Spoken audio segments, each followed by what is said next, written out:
నమస్తే ABN inside కార్యక్రమానికి స్వాగతం. రాఫెల్ యుద్ధ విమానాల స్కామ్పై సుప్రీంకోర్టులో పునర్విచారణ ప్రారంభమైనప్పుడు కేంద్ర ప్రభుత్వం ఒక బాంబు లాంటి మాట పేల్చింది. ఈ అంశంపై న్యాయస్థానం ముందు కేంద్ర అటార్నీ జనరల్ వేణుగోపాల్ తన వాదన వినిపిస్తూ రాఫెల్ ఒప్పంద పత్రాలు చోరీకి గురయ్యాయని, దానిపై విచారణ కొనసాగుతోందని చెప్పారు. రాఫెల్ ఒప్పందానికి సంబంధించిన కొన్ని కీలక పత్రాలను ఇటీవల ఓ జాతీయ దినపత్రిక ప్రచురించిన సంగతి తెలిసిందే.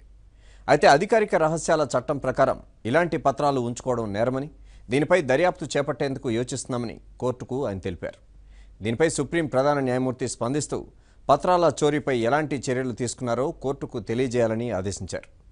సరే, ఈ సంగతిని ఇంతటితో వదిలిపెట్టి నేరుగా తెలుగు రాజకీయాల్లోకి వచ్చేద్దాం. ప్రధాన కథనాల్లోకి వెళ్లే ముందు ముఖ్యాంశాలు ఒకసారి చూద్దాం. మంత్రుల పేషీలపై నిఘా పెట్టబోతున్నారట కేసీఆర్. తాజా సమాచారంతో అమాత్యులలో మొదలైంది టెర్రర్. ఫైర్ బ్రాండ్ సమంతకమణికి మరోసారి ఎమ్మెల్సీ ఛాన్స్. సింగనమల రాజకీయాల్లో ఈ అంశమే హాట్ టాపిక్. కంచుకోట లాంటి ఇందూరు గడ్డపై కాంగ్రెస్ పార్టీకి కష్టకాలం. పార్లమెంటు ఎన్నికల్లో పోటీకి పలువురు నేతలు దూరం. తంబళ్లపల్లె టీడీపీలో తెరపైకి వస్తోందట కొత్త ముఖం. టికెట్ కోసం పట్టుబడుతోందట సిట్టింగ్ ఎమ్మెల్యే వర్గం. మంత్రుల పేషీలపై సీఎం కేసీఆర్ ఎందుకు నిఘా పెట్టారు? మంత్రుల పేషీలకు వస్తున్న వారు ఎవరు? వారి గురించి ఎలాంటి ఆరా తీస్తున్నారు? మంత్రుల సిఫార్సు లేఖలపై ఎలాంటి నిబంధనలు విధిస్తున్నారు? మంత్రుల కదలికలపై ముఖ్యమంత్రికి ఎందుకు సందేహం ఏర్పడింది? ఈ ప్రశ్నలకు సమాధానాలు తెలియాలంటే ఈ కథనం చూడాల్సిందే.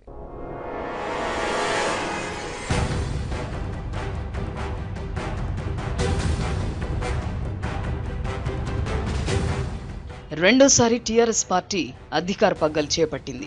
దీంతో గతంలో ఉన్నంత స్వేచ్ఛ ఈసారి మంత్రులకు ఉండకపోవచ్చు అనే ప్రచారం సాగుతోంది. ఈ నేపథ్యంలోనే ప్రభుత్వానికి ఎక్కడ చెడ్డ పేరు రాకుండా ఉండేందుకు గులాబీ బాస్ పకడ్బందీ ఏర్పాట్లు చేస్తున్నారట.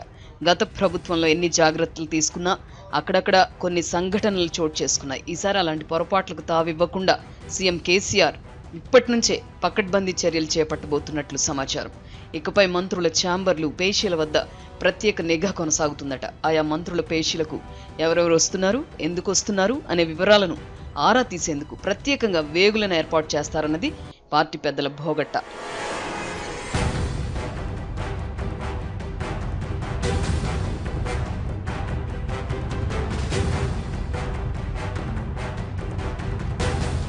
తెలంగాణ రాష్ట్రం వచ్చాక తొలి ఎన్నికల్లో టీఆర్ఎస్ విజయం సాధించింది. కేసీఆర్ సారథ్యంలో ప్రభుత్వం ఏర్పడింది. అప్పట్లో కొంతమంది మంత్రులు అనుభవరాహిత్యంతో ప్రభుత్వానికి చెడ్డ పేరు తెచ్చారు. పిఎస్ల నుంచి పీఆర్ఓల నియామకాల వరకు వారు తీసుకున్న నిర్ణయాలు, కొందరు చేసిన అక్రమాలు పత్రికలకెక్కాయి. దీంతో ప్రభుత్వానికి ఇబ్బందులు ఏర్పడ్డాయి. అప్పుడు సీఎం కేసీఆర్ వాటిని సీరియస్గా తీసుకున్నప్పటికీ ఆ వ్యవహారాలను మంత్రులు కంటగట్టలేదు. కొంత చూసి చూడనట్లుగా వదిలేశారు. అయితే ఇప్పుడు ఆ పరిస్థితులు ఉండకపోవచ్చును అంటున్నారు. మంత్రులకు సంబంధించి వ్యక్తిగత కార్యదర్శుల నుంచి డ్రైవర్ల నియామకం వరకు అన్ని ప్రభుత్వమే పర్యవేక్షిస్తోంది. ఒక్క మాటలో చెప్పాలంటే అంతా ముఖ్యమంత్రి కేసీఆర్ కనుసన్నల్లోనే జరుగుతోంది.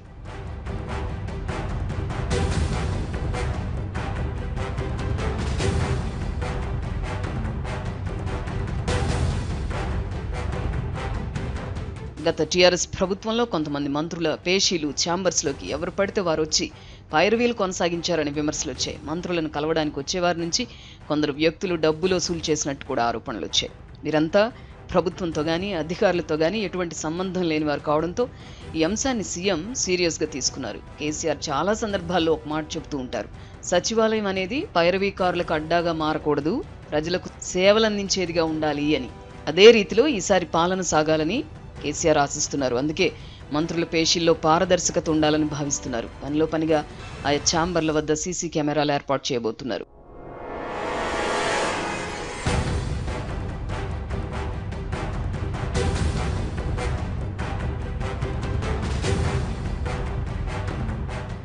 ఎవరైనా సంబంధం లేని వ్యక్తులు అటుగా వస్తే పేషీ అధికారులు, మంత్రులు సైతం వివరణ ఇచ్చుకోవాల్సి ఉంటుందనే మాట వినిపిస్తోంది. సాధారణ వ్యక్తుల మాదిరిగానే ఇంటెలిజెన్స్ అధికారులు సైతం అక్కడ తిష్టవైపోతున్నారట. ఎవరెవరు ఏం చేస్తున్నారు అనే విషయాన్ని ఎప్పటికప్పుడు ప్రభుత్వ పెద్దలకు సమాచారం చేరవేస్తారట. మొత్తానికి 2వ అధికారంలోకి రావడంతో పాలనాపరమైన వ్యవహారాల్లో కింది స్థాయి నుంచి మంత్రుల వరకు ఎలాంటి పొరపాట్లు జరగకుండా పటిష్టమైన విధానాలను అమలు చేయడానికి కేసీఆర్ ప్రయత్నాలు చేస్తున్నారు. అయితే ఈ విషయంపై కొంతమంది మంత్రుల స్పందన వేరుగా ఉంది. ఇంత నిఘా పెడితే స్వేచ్ఛ కోల్పోతున్నామనే భావన కలుగుతుందని వారు అంటున్నారు. ఏదేమైనా కేసీఆర్ తలుచుకున్నారు, ఆ పని జరిగి తీరుతుందంతే.